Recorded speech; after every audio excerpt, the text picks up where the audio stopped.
প্রিয় ভিউয়ার্স, আবারও চলে আসলাম তোমাদের মাঝে গুরুত্বপূর্ণ একটি ভিডিও নিয়ে। আজকে মূলত আমরা আলোচনা করব আইআরবি। তো ইন্ডিয়ান রিজার্ভ ব্যাটালিয়নে কিন্তু তোমাদের নতুন করে নিয়োগ করা হচ্ছে। তো পশ্চিমবঙ্গের যেকোনো জেলার ছেলে এবং মেয়ে উভয় কিন্তু আবেদন করতে পারবে। তো আবেদন করার আগে এই আইআরবি সম্পর্কে তোমাদের কিছুটা জানতে হবে। অর্থাৎ এই আইআরবিতে কিন্তু তোমাদের কিছু মানদণ্ড আছে, যেগুলো তোমাদের নির্দিষ্ট থেকে থাকলে তবেই কিন্তু তোমরা সরাসরি আবেদন করতে পারবে। তো ন্যাচারালি আজকে যে টপিকটা তোমাদের মাঝে তুলে ধরবো সেই টপিকটা হলো এই আরবিতে আবেদন করতে গেলে তোমার শিক্ষাগত যোগ্যতার প্রয়োজন কেমন, বয়স, বেতন, আবেদন পদ্ধতি, লং জাম্প, হাই জাম্প, উচ্চতা, এ টু জেড অল ইনফরমেশন কিন্তু আজকে এই ভিডিওর মাধ্যমে তোমাদের মাঝে সরাসরি তুলে ধরবো। তাই ভিডিওটি স্কিপ না করে সম্পূর্ণটি দেখার জন্য অনুরোধ রইল। তবে তোমাদেরকে বলে রাখি, কোনো কিছু ফর্ম ফিল আপ করার আগে তোমাদের আগে ভালো করে জানতে হবে, ডিটেলসে জেনে তারপরে কিন্তু ফর্ম ফিল আপ করা উচিত। তো আজকে আমি সরাসরি এই আইআরবি সম্পর্কে তোমাদের সমস্ত ডিটেলস তথ্যটা কিন্তু তোমাদের মাঝে তুলে ধরবো এই ভিডিওর মাধ্যমে। তবে তোমাদেরকে বলে রাখি, এই আইআরবির জব প্রোফাইল সম্পর্কে তোমাদেরকে একটু বলে রাখি। এই আইআরবিতে আমার একটা বন্ধু আছে, তার কাছ থেকে জানতে পারি। দেখো, এই আইআরবির জব প্রোফাইল, এই আইআরবির মূল কাজ হচ্ছে আইন শৃঙ্খলা রক্ষা করা। তার পাশাপাশি নির্বাচনে কিন্তু আইআরবি যেসব আইআরবি কনস্টেবল আছে তাদেরকে ডিপ্লয়েড করা হয়। তার পাশাপাশি মাওবাদী দমন শাখায় আছে। এই মাওবাদী দমন করার জন্য কিন্তু একটা আর্মির একটা ফোর্স আছে, সেই ফোর্স কিন্তু মাওবাদী দমন শাখায় ডিপ্লয়েড করা হয়। স্টেট ফোর্সের সাথে কিন্তু তাদের কাজ করতে হয়।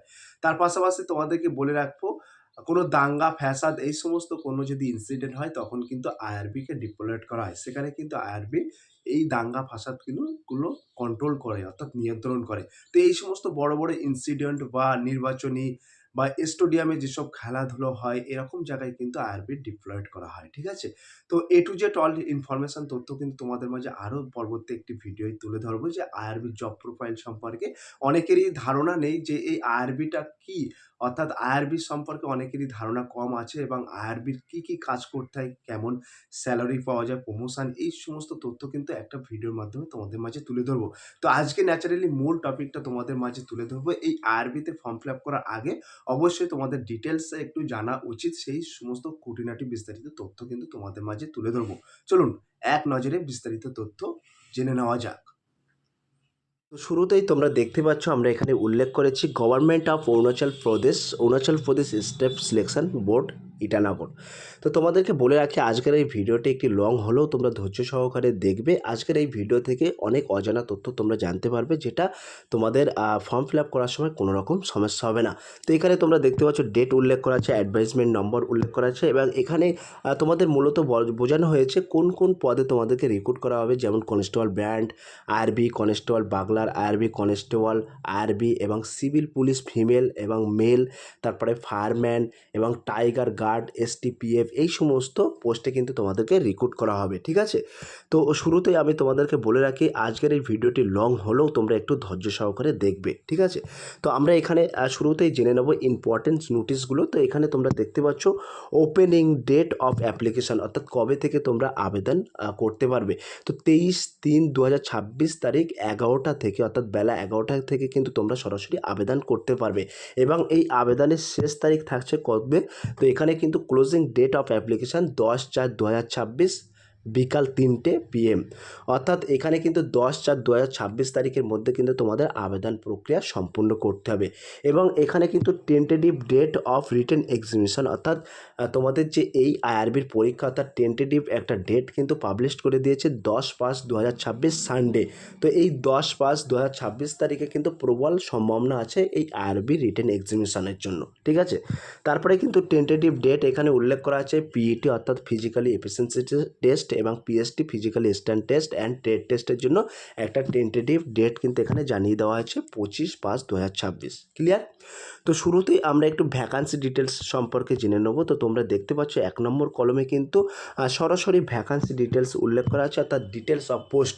এখানে কিন্তু পোস্ট কোড উল্লেখ করা আছে, নেম অফ পোস্ট, এখানে লেভেল ইন পে ম্যাট্রিক্স, এবং এখানে ক্যাটাগরি ওয়াইজ শূন্যপত্র উল্লেখ করা আছে। তো তোমরা দেখতে পাচ্ছ পোস্ট কোড উল্লেখ করা আছে 5/2026, কনস্টেবল ব্র্যান্ড আইআরবি। তো এক্ষেত্রে তোমাদের পেমেট্রিক থাকছে 21,700 টাকা থেকে 69,100, এটা কিন্তু লেভেল 3 অনুযায়ী। তো এপিএসটিতে কিন্তু তোমাদের শূন্যপদ থাকছে, অর্থাৎ অরুণাচল প্রদেশ স্টেটের জন্য শূন্যপদ থাকছে 39টি এবং বাদবাকি স্টেটের ক্ষেত্রে কিন্তু 5টি, টোটাল শূন্যপদ থাকছে 44টি। ক্লিয়ার? এবং ইএক্স সার্ভিসম্যানদের জন্য কিন্তু 6টি শূন্যপদ থাকছে। তো এই 5টি শূন্যপদে কিন্তু পশ্চিমবঙ্গের ছেলেমেয়েরা কিন্তু আবেদন করতে পারবে। ক্লিয়ার? এবার আমরা সরাসরি দেখে নেব 6/26 কোড নাম্বার থাকছে কনস্টেবল বাগলার, আরবি কনস্টেবল বাগলার। এখানে পি ম্যাট্রিক্সটা কিন্তু সবার ক্ষেত্রে একই লেভেল আছে, তাই দ্বিতীয়বার করে আমি বলছি না, ঠিক আছে? তো অরুণাচল প্রদেশ স্টেটের জন্য কিন্তু 2টি শূন্যপদ আছে, বাদবাকি স্টেটের ক্ষেত্রে কোনো রকম শূন্যপদ নেই। 7/26 কোড নাম্বারে কিন্তু কনস্টেবল আইআরবি, অর্থাৎ কনস্টেবল আইআরবিতে এখানে রিক্রুট করা হবে তোমাদেরকে। এখানে কিন্তু এপিএসটি অর্থাৎ অরুণাচল প্রদেশ স্টেটের জন্য 185টি কিন্তু শূন্যপদ থাকছে এবং আদার্স স্টেটের জন্য 51টি শূন্যপদ থাকছে, অর্থাৎ পশ্চিমবঙ্গের ছেলেরা কিন্তু এই 51টি শূন্যপদে আবেদন করতে পারবে। গ্র্যান্ড টোটাল শূন্যপদ থাকছে 236টি। ক্লিয়ার? তারপরে তোমরা দেখতে পাচ্ছ 8/26 উল্লেখ করা আছে কনস্টেবল সিভিল পুলিশ ফিমেল। তো পশ্চিমবঙ্গের যে কোনো জেলার মহিলা প্রার্থীরা কিন্তু সরাসরি এখানে আবেদন করতে পারবে। তো এপিএসটির জন্য কিন্তু 115টি শূন্যপদ থাকছে এবং ইউআরের ক্ষেত্রে কিন্তু 55টি, টোটাল শূন্যপদ থাকছে 170টি শূন্যপদ। ঠিক আছে? তারপরে তোমরা দেখতে পাচ্ছ 9/26 কোডে উল্লেখ করা আছে, 9/26 কোডে উল্লেখ করা আছে কনস্টেবল সিভিল পুলিশ মেল। তো পশ্চিমবঙ্গের যে কোনো জেলার পুরুষ প্রার্থীরা কিন্তু সরাসরি আবেদন করতে পারবে। এপিএসটি পদের ক্ষেত্রে 194টি শূন্যপদ আছে, ইউআরের ক্ষেত্রে 22টি শূন্যপদ আছে, টোটাল কিন্তু 216টি শূন্যপদ আছে। এবং 10/26 ফায়ারম্যান উল্লেখ করা আছে, এটা কিন্তু ফায়ার অ্যান্ড এমার্জেন্সি সার্ভিস।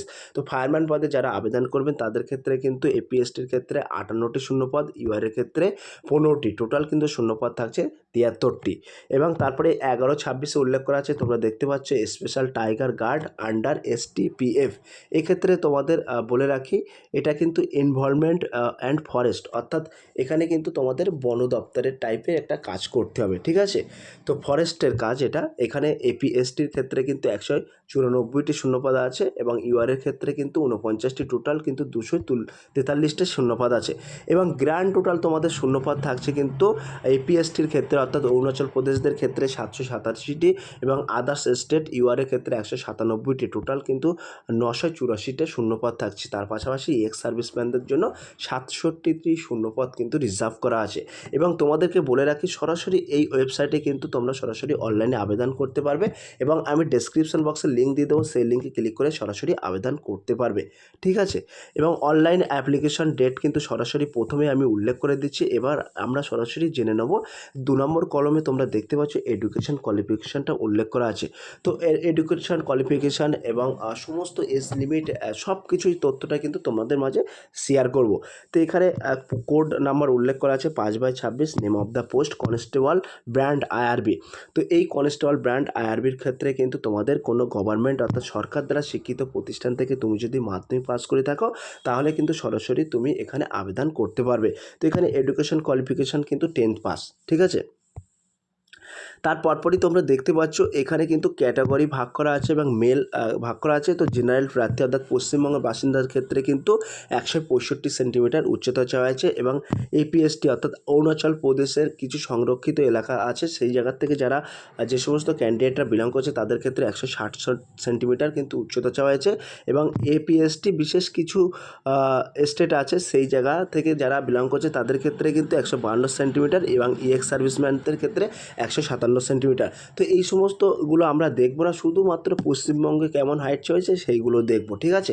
এবং চেস্ট কিন্তু অল ক্যাটাগরির ক্ষেত্রে সমান, এখানে কিন্তু 79 সেন্টিমিটার তোমাদের নর্মালে চাওয়া হয়েছে এবং ফুলিয়ে কিন্তু 84 সেন্টিমিটার, অর্থাৎ 5 সেন্টিমিটার কিন্তু তোমাকে এক্সপেনশন করতে হবে। ক্লিয়ার? এবার আমরা সরাসরি দেখে নেব। প্রথমত কিন্তু আমরা দেখে নিলাম কিন্তু কনস্টেবল আইআরবি ব্র্যান্ড। ঠিক আছে? তো এখানে ফিজিক্যালি এফিসিয়েন্সি টেস্টটাও কিন্তু আমাদের এখানে উল্লেখ করা আছে। তো ফিজিক্যালি এফিসিয়েন্সি টেস্টটাও আমরা একটু সরাসরি জেনে নেব। তো এখানে বলা আছে ইভেন্ট উল্লেখ করা আছে, মেল উল্লেখ করা আছে, 100 মিটার রেস থাকবে তোমাদের, 16 সেকেন্ড নির্দিষ্ট টাইমিং থাকবে। তারপরে কিন্তু বিতে কিন্তু উল্লেখ করা আছে 150 মিটার্স দৌড় থাকবে, তোমাদের নির্দিষ্ট টাইমিং থাকবে 8 মিনিটস। এবং হাই জাম্প জাম্প থাকবে এখানে 107 সেমি, 3বার করে তোমরা চান্স পাবে। লং জাম্প থাকবে কিন্তু 11 ফুট। ক্লিয়ার? কোনো রকম ট্রেড টেস্ট নেই এই কনস্টেবল আইআরবি ব্র্যান্ডের ক্ষেত্রে, ঠিক আছে? তো এবার আমরা সরাসরি দেখে নেব কনস্টেবল। এখানে কিন্তু তোমাদের আর একটা জিনিস তোমাদেরকে বলে রাখি, পে ম্যাট্রিক্স কিন্তু আমি শুরুতেই বলে দিচ্ছি, এবং এজ লিমিট কিন্তু 18 টু বিটুইন 22 ইয়ার্স, অর্থাৎ পশ্চিমবঙ্গের জন্য কিন্তু কেবলমাত্র 18 থেকে 22 বছরের মধ্যে যাদের বয়স আছে তারা কিন্তু আবেদন করতে পারবে। বাদ বাকি এগুলো কিন্তু তোমাদের অরুণাচল প্রদেশের জন্য 5 বছরের ছাড় পেয়ে যাবে শিডিউল ট্রাইবটা, ঠিক আছে? এবার আমরা কনস্টেবল বাগলারের ক্ষেত্রে দেখে নেব। তো কনস্টেবল বাগলারের ক্ষেত্রে কেমন, same to same education qualification, মাধ্যমিক পাস চেয়েছে, ক্যাটাগরি মেল, অর্থাৎ আমাদের পশ্চিমবঙ্গের ক্ষেত্রে 165 সেন্টিমিটার, বাদ বাকি এগুলো আমরা আর দেখবো না, ঠিক আছে? তো সেম টু সেম কিন্তু বুকের সাথেও চাওয়া হয়েছে 79 সেন্টিমিটার নর্মাল এবং 84 সেন্টিমিটার কিন্তু এক্সপ্যান্ডেড, অর্থাৎ 5 সেন্টিমিটার তোমাকে এক্সপেনশন করতে হবে, ঠিক আছে? তো এবং টেস্ট থাকছে কি, সমস্ত ইভেন্টটাও কিন্তু সেম টু সেম ইভেন্ট থাকছে, ঠিক আছে? 100 মিটার তোমাদের দৌড় থাকছে নির্দিষ্ট 16 সেকেন্ড, 150 মিটার 8 মিনিট থাকছে, 150 মিটার নেই, এটা 1500 মিটার, অর্থাৎ 1.5 কিলোমিটার, ঠিক আছে? তো এখানে হাই জাম্প থাকছে 3বার চান্স 107 সেন্টিমিটার, একটু আগেই কিন্তু বলে দিচ্ছি সেম টু সেম আছে কনস্টেবল বাগলার আইআরবির ক্ষেত্রে। এবার এখানে তোমাদের পে ম্যাট্রিক্সটাও কিন্তু সেম টু সেম আছে, হ্যাঁ। তো এবং তোমাদের যে বয়সটা 18 টু বিটুইন 22 ইয়ার্স আছে। এবার 7/6 অর্থাৎ কোড নম্বর 7/6 আমরা কনস্টেবল আইআরবি ক্ষেত্রে দেখে নেব। এখানেও কিন্তু তোমাদের মাধ্যমিক পাস চাওয়া হয়েছে এবং পশ্চিমবঙ্গবাসীদের ক্ষেত্রে 165 সেন্টিমিটার, আদার্স স্টেট আমরা দেখব না। এখানে কিন্তু সেম টু সেম বুকের ছাদে চাওয়া হয়েছে, সেই কারণে কিন্তু আমরা কিছু দেখছি না। তো সেম টু সেম ইভেন্ট কিন্তু এখানে আছে, ঠিক আছে? সেম টু সেম ইভেন্ট আছে। লং জাম্প কিন্তু 11 ফুট আছে এবং হাই জাম্প 107, বাদ বাকি সেম টু সেম আছে, ঠিক আছে? তো এখানে বয়সটাও কিন্তু 18 টু 22 ইয়ার্স, অর্থাৎ 18 থেকে 22। সেক্ষেত্রে আমরা এখানে আর দেখার প্রয়োজন মনে করছি না। এবার আমরা মেয়েদেরটা একটু দেখে নেব। তোমরা দেখতে পাচ্ছ কনস্টেবল সিভিল পুলিশ ফিমেল। তো এখানে কিন্তু তোমাদের শিক্ষাগত যোগ্যতা চাওয়া হয়েছে, কোনো গভর্নমেন্ট অর্থাৎ সরকার দ্বারা স্বীকৃত প্রতিষ্ঠান থেকে মাধ্যমিক পাস হলে তোমরা আবেদন করতে পারবে। তো আমাদের প্রার্থীরা কিন্তু তোমাদের ফিমেল প্রার্থীদের ক্ষেত্রে 157 সেন্টিমিটার উচ্চতা হতে হবে। বাদ বাকি এগুলো অরুণাচল প্রদেশের ক্ষেত্রে আমরা এগুলো দেখবই না, ঠিক আছে? তো ইভেন্টটা কিন্তু একটু চেঞ্জ হয়েছে মহিলা প্রার্থীদের ক্ষেত্রে। তো 100 মিটার দৌড় থাকছে 19 সেকেন্ড এবং 800 মিটার দৌড় থাকছে 5 মিনিট, লং জাম্প থাকছে 9 ফুট এবং হাই জাম্প থাকছে 90 সেমি। ক্লিয়ার? এবং বয়সটাও কিন্তু সেম রাখা হয়েছে 18 টু 22 ইয়ার্স এবং লেভেল 3 অনুযায়ী পে ম্যাট্রিক্স লেভেল কিন্তু 21,700 থেকে 69,100 টাকায় থাকছে, ঠিক আছে? তারপরে তোমরা দেখতে পাচ্ছ কনস্টেবল সিভিল পুলিশ। তো কনস্টেবল সিভিল পুলিশের ক্ষেত্রে কিন্তু মাধ্যমিক পাস চাওয়া হয়েছে এবং জেনারেল প্রার্থীদের ক্ষেত্রে 165 সেন্টিমিটার, সেম টু সেম বুকের ছাতি ইত্যাদি সব সেম টু সেম আছে। সেই কারণে কিন্তু আর বলছি না, ইভেন্টটাও কিন্তু সেম টু সেম আছে, ঠিক আছে? তো এখানে তোমাদের বয়সটাও কিন্তু সেম আছে 18 থেকে 22। সেক্ষেত্রে দুবারা করে আর বলার প্রয়োজন আমার মনে হয় নেই, সেই ক্ষেত্রে কিন্তু বলছিই না, ঠিক আছে? যারা ফায়ারম্যানে আবেদন করবেন সেক্ষেত্রেও কিন্তু তোমাদেরকে বলে রাখি, এখানে মাধ্যমিক পাস চাওয়া হয়েছে এবং পশ্চিমবঙ্গ বাসিন্দাদের জন্য 165 সেন্টিমিটার উচ্চতা সেম টু সেম আছে, তোমরা দেখতে পাচ্ছ। এবং এখানে কিন্তু একটু মানদণ্ড আছে ইভেন্ট ফিজিক্যাল এফিসিয়েন্সি টেস্টের ক্ষেত্রে। তো 100 মিটার দৌড় থাকছে কিন্তু লোড তোমাকে 100 মিটার দৌড় 10 কেজি ওয়েটের একটা বস্তু নিয়ে তোমাদের 1 মিনিট অতিক্রম করতে হবে। 100 মিটার দৌড়, ঠিক আছে? 1 মিনিটের মধ্যে কিন্তু অতিক্রম করতে হবে তোমাদের 10 কেজি ওয়েট নিয়ে। তারপরে 1,500 মিটার 15 অর্থাৎ 1,500 মিটার রেস কিন্তু তোমাদের দৌড়াতে হবে 8 মিনিট 30 সেকেন্ড। তারপরে কিন্তু তোমাদের এখানে কিন্তু 8 ফুট তোমাদের ভ্যার্টিক্যাল পাইপ নিয়ে তোমাদের হাইট, অর্থাৎ তোমাদের উপরে উঠতে হবে রোপ বেয়ে, সেটা কিন্তু 8 ফুট, ঠিক আছে? হাই জাম্প থাকছে 107 সেন্টিমিটার এবং লং জাম্প থাকছে 11 ফুট। ক্লিয়ার? এবং এখানে কিন্তু বয়সও থাকছে সেম টু সেম, বয়স থাকছে 18 টু এখানে বয়সটা কিন্তু একটু বেশি করা আছে 18 টু বিটুইন 32 ইয়ার্স, অর্থাৎ 18 থেকে 32 বছরের জন্য 32 বছরের মধ্যে যে সমস্ত প্রার্থীদের বয়স আছে তারা কিন্তু এই ফায়ারম্যান পদে আবেদন করতে পারবে। ক্লিয়ার? এবার 11/26 এখানে তোমরা দেখতে পাচ্ছ special tiger guard under STPF। তো এক্ষেত্রে তোমাদেরকে বলে রাখি এখানেও কিন্তু মাধ্যমিক পাস চাওয়া হয়েছে, শিক্ষাগত যোগ্যতা, এবং জেনারেল প্রার্থীদের ক্ষেত্রে কিন্তু মেল প্রার্থীদের ক্ষেত্রে 163 সেন্টিমিটার উচ্চতা যারা আছে তারা কিন্তু আবেদন করতে পারবে, ফিমেল প্রার্থীদের ক্ষেত্রে কিন্তু 150 সেন্টিমিটার। আর বাদ বাকি এগুলো কিন্তু অরুণাচল প্রদেশের জন্য আমরা দেখব না। তো মেল প্রার্থীদের ক্ষেত্রে সেম টু সেম বুকের ছাদে চাওয়া হয়েছে 79 সেন্টিমিটার নর্মাল এবং ফুলিয়ে 84 সেন্টিমিটার। ফিমেল প্রার্থীদের ক্ষেত্রে তোমাদের এখানে ফিমেল প্রার্থীদের ক্ষেত্রে কিন্তু বুকের ছাদে চাওয়া হয়েছে 74 সেন্টিমিটার নর্মাল এবং 79 সেন্টিমিটার কিন্তু ফুলিয়ে, অর্থাৎ এক্সপেনশন করতে হবে তোমাদের 5 সেন্টিমিটার। এবং ইভেন্টটাও কিন্তু একটি পরিবর্তন আছে, তোমরা দেখতে পাচ্ছ ফিজিক্যাল এফিসিয়েন্সি টেস্ট ইভেন্ট। তো অর্থাৎ তোমাদেরকে কিন্তু হাঁটতে হবে 25 কিলোমিটার, ঠিক আছে, 25 কিলোমিটার হাঁটতে হবে 4 ঘন্টা ধরে, এবং মহিলাদের ক্ষেত্রে 14 কিলোমিটার হাঁটতে হবে 4 ঘন্টার মধ্যে, ঠিক আছে। এবং হাই জাম্প থাকছে 3.5 ফুট, এটা মেল, এবং ফিমেলদের ক্ষেত্রে 3 ফুট, 3বার করেই চান্স পাবে সব হাই জাম্প লং জাম্প থাকছে 11 ফুট, মহিলাদের ক্ষেত্রে 9 ফুট, 3বার করে কিন্তু তোমরা চান্স পাবে, ঠিক আছে। এবং বয়সটা কিন্তু 18 থেকে 32 বছর চাওয়া হয়েছে। 18 থেকে 32 বছরের মধ্যে যে সমস্ত প্রার্থীদের বয়স আছে তারা কিন্তু সরাসরি এখানে আবেদন করতে পারবে, ক্লিয়ার।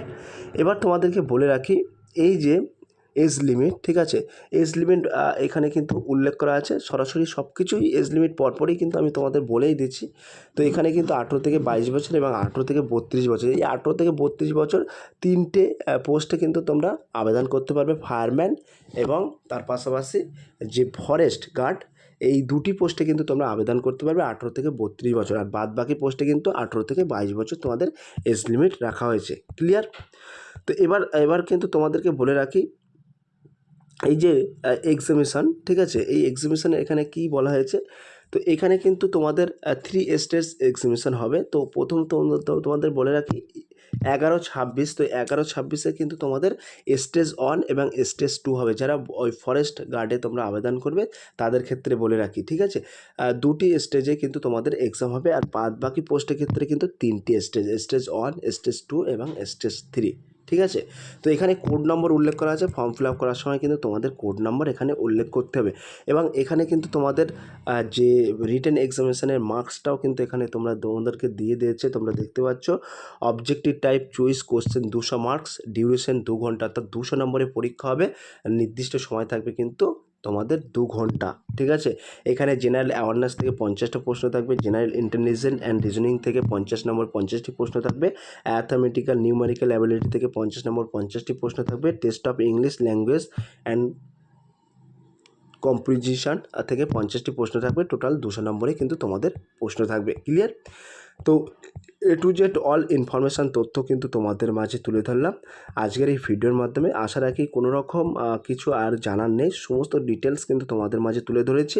তো তোমাদেরকে বলে রাখি যদি কোনো এনকোয়ারি বা কোনো কিছু জানার থাকে সরাসরি আমাদের ডেসক্রিপশান বক্সে তোমাদের লিঙ্ক দেওয়া আছে, ওই ডেসক্রিপশান বক্সে হোয়াটসঅ্যাপ গ্রুপ লিঙ্ক আছে, ওই লিঙ্কে সরাসরি ক্লিক করে কিন্তু তোমরা সরাসরি ওখানে প্রশ্ন করতে পারবে, আমরা সরাসরি যথারীতি উত্তর দেবো।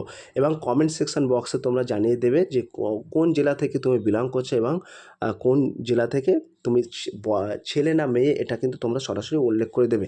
সব প্রিয় ভিউয়ার্স, এই ছিল আজকের ভেরি মোস্ট ইম্পর্ট্যান্ট ভিডিও। যদি আজকের এই ভিডিওটি ভালো লেগে থাকে প্লিজ লাইক কমেন্ট এবং শেয়ার করে দিন বন্ধুদের মাঝে। ফিরে আসতে আগামী দিনে তোমাদের জন্য very most important topic video নিয়ে।